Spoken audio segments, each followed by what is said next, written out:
আসসালামু আলাইকুম রহমতুল্লাহ।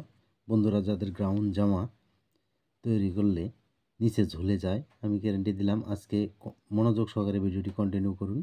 আজকের পর থেকে আর গ্রাউন্ড জামা নিচে ঝুলবে না। শুধু ভিডিওতে একটা লাইক দিয়ে ভিডিওটি দেখতে থাকুন। সর্বপ্রথমে আমরা এখানে কাপড়টি ওপেন করে নেব, বাসটি খুলে নেব। এই 2 হাত বহরের একটি কাপড়, সুতি কাপড়, উল্টা পাশে আমরা 2টি ভাঁজ দিয়ে নেব। যেহেতু এটি বাচ্চা কাপড়, বডি 28 ইঞ্চি বডি, সেই কারণে একটি পান্না দিয়ে একটি সাইড দিয়েই আমাদের বডিটা কাটিং করা যাবে। আমরা এভাবেই কাটিংটা করে নেব। সর্বপ্রথমে আমরা হাফ বডিটি কাটিং করে নেব।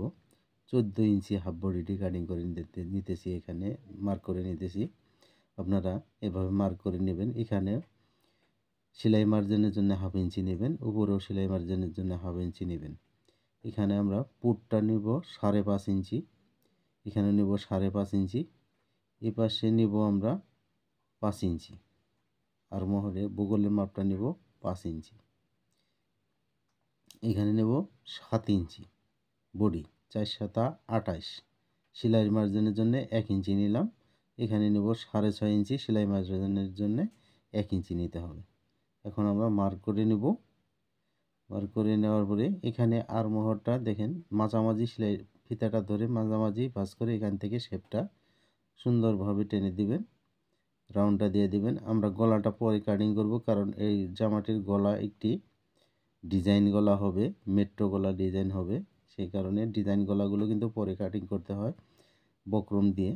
আমরা বক্রম দিয়েই কাটিং করে নেব। যখন সেলাই করব জামাটি, তখন আমরা কাটিং করে নেব। এখন আমরা দেখেন এইভাবে যদি আপনারা ভাঁজ দিয়ে নেন, আড়াআড়ি করে একটি একটি করে পার্ট কাটিং করে নেন, তাহলে জীবনেও আপনার রাউন্ড জামা, গোল জামা ঝুলবে না নিচের দিকে। নিচে ঝুলে বিশ্রী দেখা যায়, একটা পার্ট খাটো হয়, একটা পার্ট লম্বা হয়। আজকের পর থেকে আপনাদের জামা আর ঝুলবে না। দেখেন এখানে আমরা 34 ইঞ্চি জামাটি লম্বা, কিন্তু আমরা এখানে 1.5 ইঞ্চি কম নিব, কারণ নিচে কুচি দিয়ে একটি ডিজাইন হবে।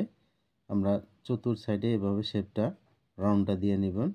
এভাবে ফিতা দিয়ে মাপটি দিয়ে সুন্দরভাবে এভাবে কাটিং করে নেবেন, তাহলে হবে। অ্যাডজাস্ট করে নেবেন। এখানে 34 ইঞ্চি লম্বার জন্যে এখন আমাদের বডির নিচের ঝোলটা একটি পার্ট কাটিং করা শেষ। এখন আরেকটি পার্ট আমরা, এইটা ফর্মা হিসাবে কাজ করবে, এটা উপরে সুন্দর করে মেজারমেন্ট করে ধরে আমরা কাটিং করে নিব। অ্যাডজাস্ট করে নেবেন, চতুর সাইড মিল করে নেবেন। বাড়তি কাপড়টুকু এখানে কাটিং করে নিলাম। এখন আমাদের বডি নিচের ঝোলটা 2টি পার্ট কাটিং করা শেষ। এখন আমরা হাতাটি কাটিং করে নেব। হাতা 3/4 হাতা কাটিং করে নেব। হাতার মুখেও একটি ডিজাইন হবে। বন্ধুরা, এখন আমরা মার্জিন দিয়ে নিয়ে এখানে আমরা 14 ইঞ্চি হাতাটি লম্বা নিলাম। একটু সেলাই মার্জিনের জন্য হাফ 3 ইঞ্চি নিলাম। এখন শেপের জন্যে, বগলের শেপের জন্য আমরা 2.5 ইঞ্চি নিলাম। আপনারা 2 ইঞ্চিও নিতে পারেন বাচ্চাদের জন্য। বড়দের জন্য 3 ইঞ্চি 3.5 ইঞ্চি নিলেও হবে। এটা তেমন একটা সমস্যা হয় না, হাফ ইঞ্চি কম বেশি হলে কোনো ব্যাপার না। যারা সূত্র করে, এত সূত্র দিয়ে কিন্তু আপনারা কাজ শিখতে পারবেন না। যারা নতুন, আস্তে আস্তে সূত্রগুলো ক্লিয়ার হবে, আস্তে আস্তে কাজ করবেন, আস্তে আস্তে ক্লিয়ার হবে। একবারে যদি সব সূত্র একবারে শিখতে চান, তাহলে কাজ শিখতে পারবেন না। আমরা কুচি দিয়ে ডিজাইন করব। ভিডিওটি আমরা 2টি পার্টে বিভক্ত করেছি। এটা প্রথম পার্ট, দ্বিতীয় পার্ট পরবর্তীতে দেখতে পারবেন। তাই ভিডিওতে একটা লাইক দিয়ে চ্যানেলটি সাবস্ক্রাইব করে বেল বাটন অল করে দিন, নেক্সট টাইমে এই সেলাই ভিডিওটি পেতে। বন্ধুরা, ভালো থাকবেন, সুস্থ থাকবেন, সদা সর্বদা মুন্সি টেরার ইউটিউব চ্যানেলের সাথেই থাকবেন। আসসালামু